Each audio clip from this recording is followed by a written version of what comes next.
Hello and welcome to the second exercise question lecture about I think it is third exercise question. Why? Because first was about interaction, second was about one hot encoding, and this is the third question about label encoding. So consider a data set which has following features: age, salary, and job level, where job level is categorical, and these are its three levels: junior, mid, and senior. And write a Python code to apply label encoding to job level and explain the potential pitfalls of using this method. Now, before I do with help of LLM, this was previous that one hot encoding. If I want to delete that, then I just for the sake of clarity, then I can delete that interaction. And this was still previous. That was about interaction effect between temperature and humidity. So I'm deleting that so that things are at least appearing clean. Okay. Now I can directly ask to my LLM, but as I said, that is not correct way of using large language model or AI tools. First, you should think, because these are very basic and elementary questions. So how to apply label encoding? So we know that first you have to import label encoder from sklearn.preprocessing. So that is already done here as a part of the question itself. So from sklearn.preprocessing, import label encoder. Then you have to create a label encoder object. So that is LE is equal to label encoder, right? And one label encoder object is created. Then you have to fit that object to your original data set. So that is LE dot fit underscore transform. To what you will apply? You will not apply to entire data frame here, because in your data frame, this age is already a numerical column and this salary is also already a numerical column. You only want to apply to this column, right? So you will take a subset of data frame df, and inside this column name. Column names I always prefer to copy paste, because sometimes just a small mistake in the name of the column. Like for example, even in copy paste, I forgot to take this inverted comma. Sometimes job space level is printed.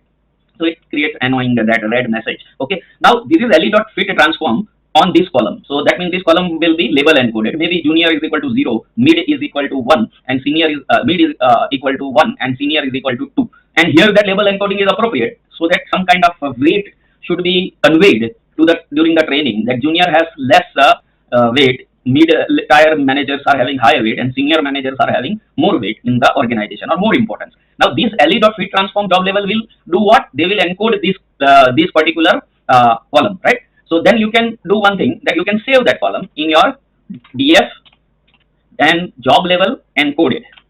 So job level underscore encoded. In short, I am adding one new column in my data frame. Okay. And whatever I wrote on RHS, that I will save in this column. So you see how the code is actually written. First, I always make RHS perfect. And once I am happy that this will mostly give correct answer, then I save the result in a new column. And then I print the df. Thereafter, if my encoding is correct, then I can even think about dropping the original column, because my data set for using in machine learning training should be entirely numerical. But first, let me check if my this is correct or not. So yes, job level is now job level encoded, and it is 0, 1, 2. So I can do one thing, that before now I am sure that this encoding process is working. So I can do that df dot drop, and in which I can write the column name which I want to drop. Okay, so that is job level columns is equal to job level. If I want to drop multiple columns, then I can specify them as a comma separated list. But here there is only one column, so I am putting it here. And then axis is equal to 1. This you have to specify, because otherwise that means you are telling that drop the column. One axis means column and 0 axis means row. Now there is no need to give this job level encoded name. You can just keep it job level, right? Because your original job level column you are dropping before it. Okay. No, here then there will be issues, because you are. So okay, job level encoded, fine. And this dropping also should be done after encoding is done. Otherwise, what will it encode? Correct? Okay. And then execute this. So why it did not drop that column? Yes, I should have stored it, because it drops, but that new data frame is not stored. Now it is stored, right? So age, salary, and job level encoded. So this is how you should think first, and then you can use AI tools. If I am doing it as if I am doing it for first time, or I am a learner, and therefore I am making a few mistakes here and there, and still I am not stopping to use my brain. That is what my purpose is. Okay. Now I just supply this to LLM. So I supply that a data frame is created as follows, because the data frame creation code is part of my this question, right? Now, write a Python code to apply label encoding to job level and explain the pitfalls of using this method in machine learning models. Now, majority of the pitfalls actually we have already done. That here it is fine that this junior, mid, and senior, that should imply some grading or weight, and that is why junior 0 means if during training it is interpreted that that is slightly less important. Middle level employees are slightly more important, and senior level are the most important employees of your firm.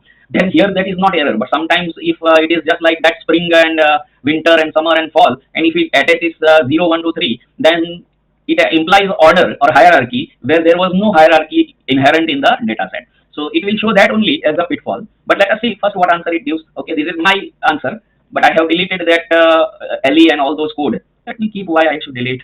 Okay, my answer should also remain why only ChatGPT answer. Okay, now this here I will put the ChatGPT answer.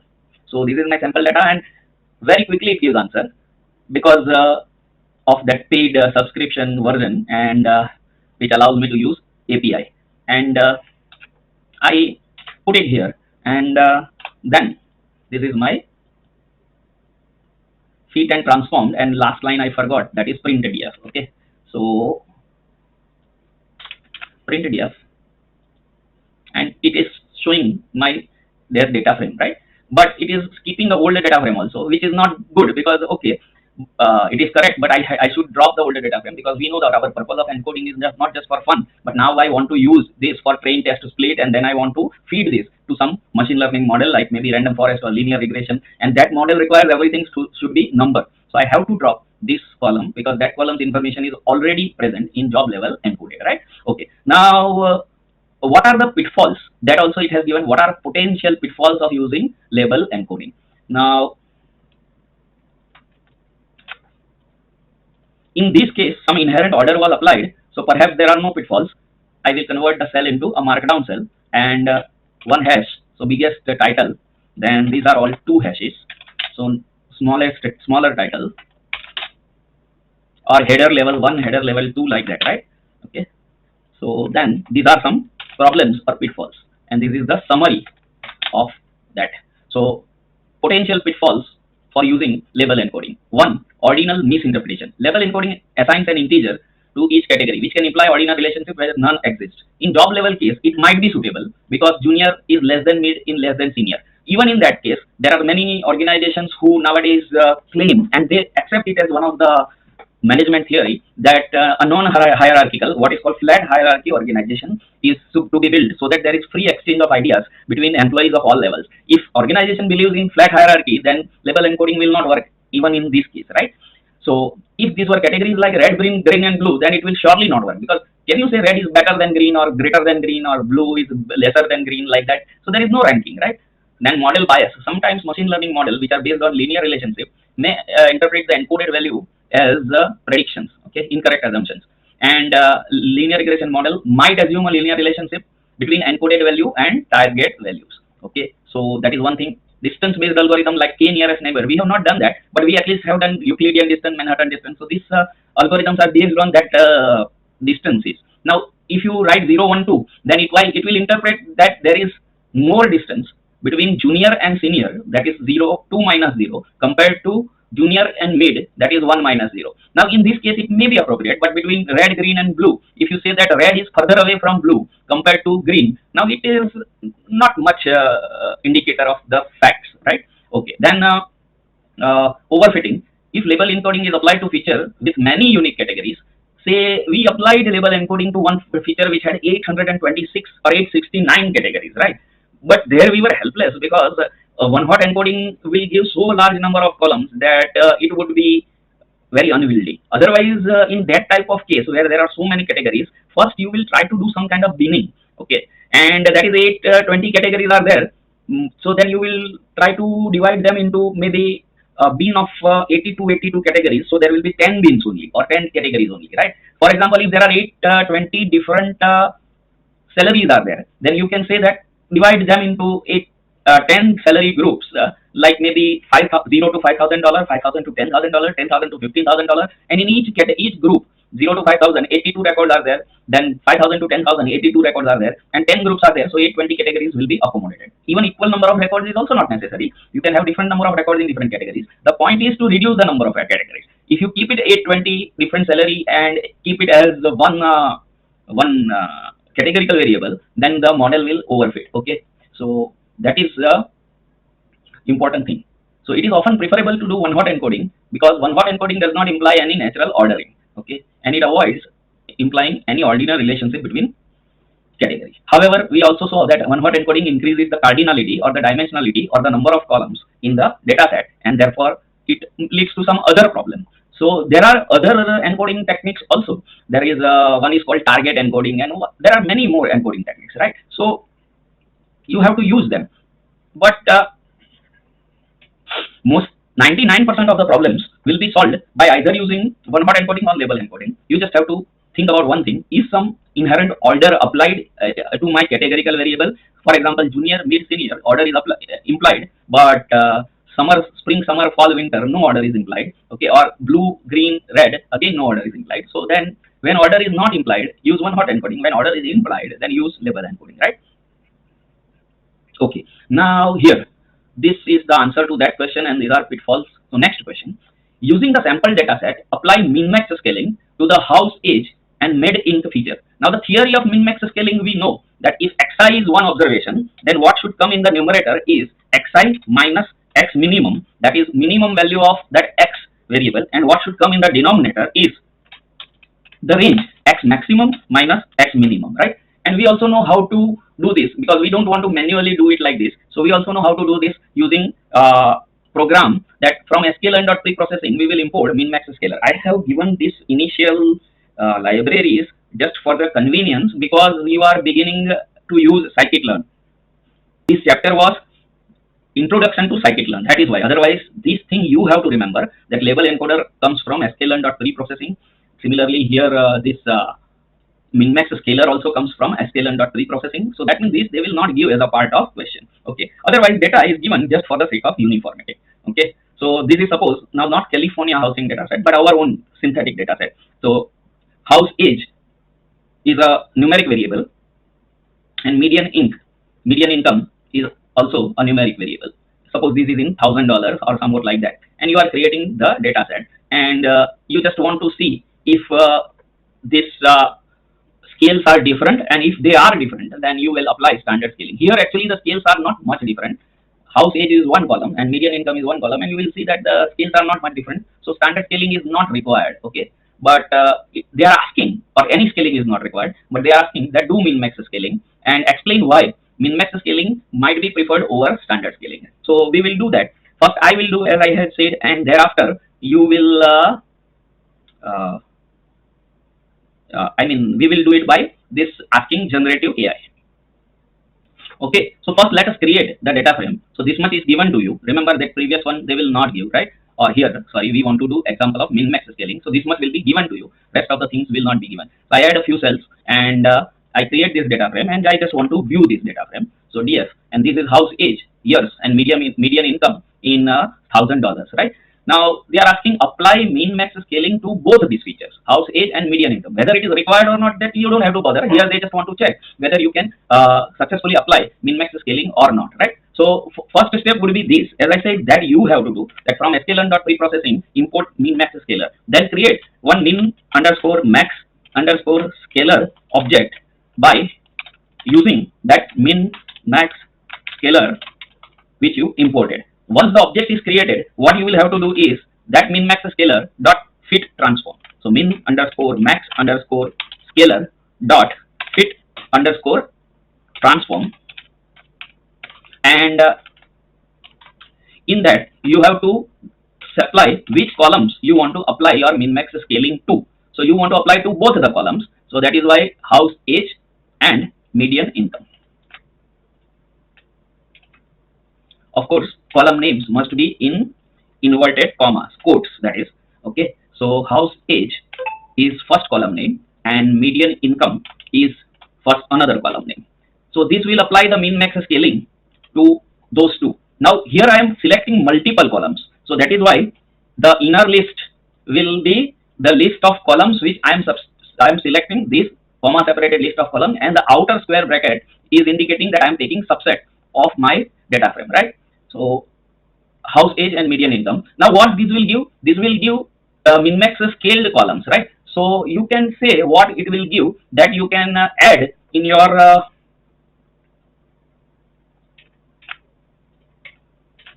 original data set. That means result you are saving in your original data frame. Okay, so you are saving the result in original data frame. So this should work. And here you can perhaps, I think, because these are the only two columns, that is why you can perhaps apply only min underscore max underscore scalar dot fit transform df only. That will work because there are no third or fourth or other columns are there, right? Okay, and then you can print the df, and let us see if what it does. It has fit transform is not there, right? Okay, no, I have done spelling mistake. Tracunes form. That's why. Okay. So yes. So it has done mid conversion of or scaling into minimum and maximum. And min max, if you don't specify anything, then you know that I can add one more description, df.describe for statistical summary, right? So then you will see that minimum value is 0 and the maximum value is 1. By default, min max scaling scales the values between 0 and 1. And if you want between some other values, that is -1 to 1, then here you have to write that feature underscore limit or some that kind of argument was there that you have to use, and you have to specify in a parenthesis -1 to 1 or -5 to 5 or whatever. Then it will scale between those custom limits. But if nothing is specified, then it will scale from 0 to 1. Fine. Now here what I was saying is, let me check, because it should work perhaps. There is no need to explicitly specify the columns, because if my data frame has only 2 columns and I want to scale both of them, then I think it should work. Yes, it is working, right? So there is no need to specify the columns explicitly, but it is a good habit, because sometimes or most of the times in a practical data set there will be 10, 12 columns, and it is possible that you don't want to apply scaling to all of them. Okay. Now this is what we have done using this ourselves. Now we are asking the same question to our Jupyter notebook. This was my previous question, pitfalls of label encoding and all that. So let me clear out that so that things remain clean. Okay. And here I am asking this question, and I am also giving that generate the code, generate the data frame using these values. Then it will give the answer how to apply min max scaling. In fact, it gives some explanation also that what is min max scaling. Everything will be converted to 0 to 1, right, like that. Okay. And then it has given the code. So this is the code given by the large language model. So here I will add one more cell, and this is the code given by large language model. And if you print, that also gives the same output as ours. Okay, where is that? This one, right? Sorry, so I think I should have put this. No, this was just the original data frame. So I should have put this below my answer, just for clarity, right? So this was my answer, and I did statistical checking. It does between 0 and 1, and this is the answer given by large language model. So how say this is original data and this is the scaled data. Now more important is explanation and pitfalls, or pitfalls are not asked, but explain why min-max scaling might be preferred over standard scaling in this context. Okay, so it has given a lengthy explanation like this. Okay, there is one equation also like this way. That is the equation which I wrote at the beginning. But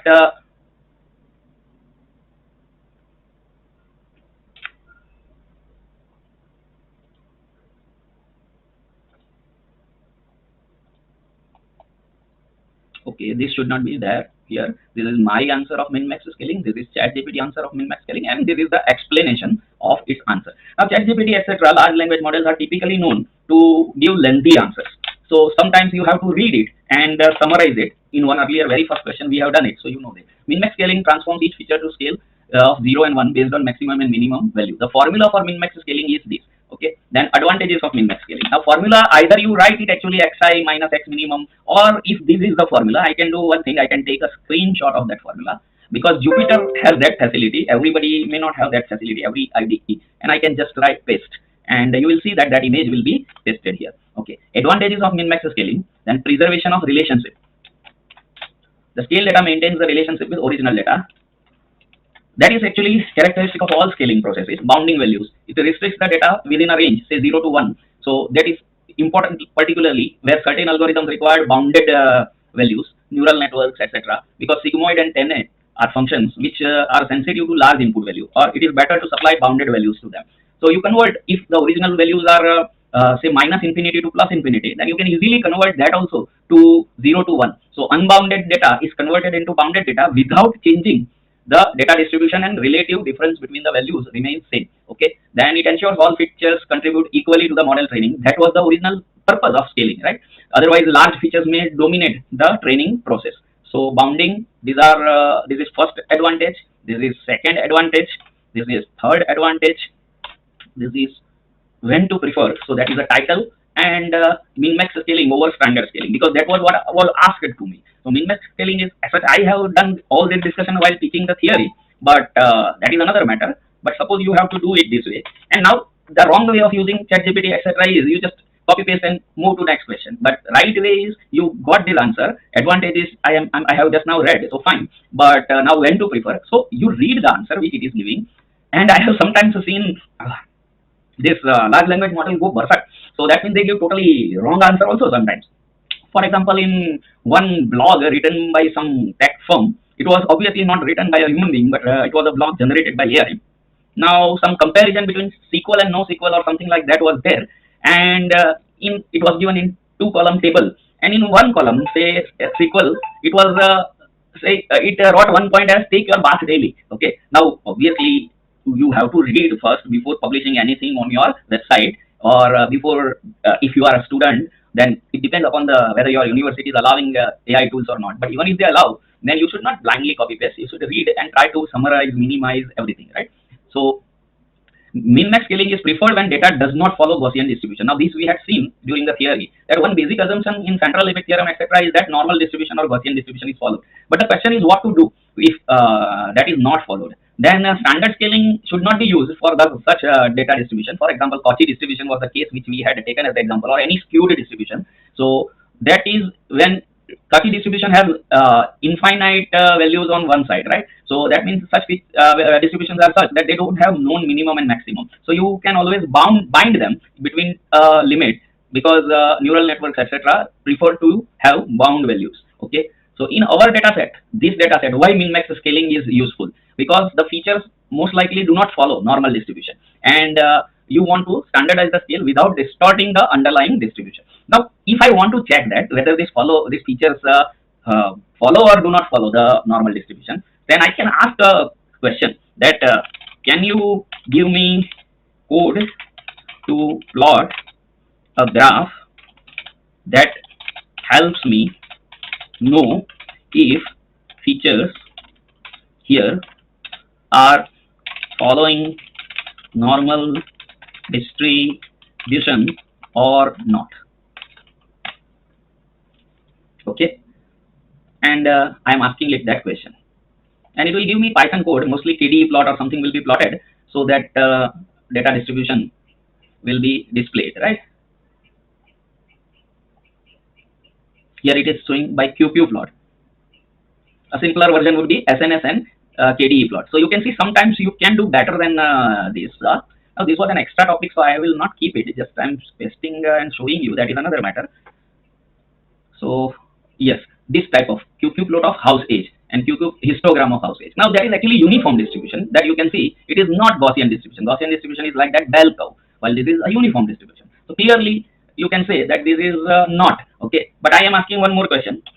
Can you give code for KDE plot, or as such this is itself histogram, so this is itself KDE plot. Okay, but KDE plot using Seaborn, because Seaborn has that inherent ability. Matplotlib does not have inherent ability to plot KDE plot, and therefore you can see that this plotting became a little bit too much. Okay, so you want that I want to do the whole thing, because my purpose was just to check if normal distribution is followed or not. So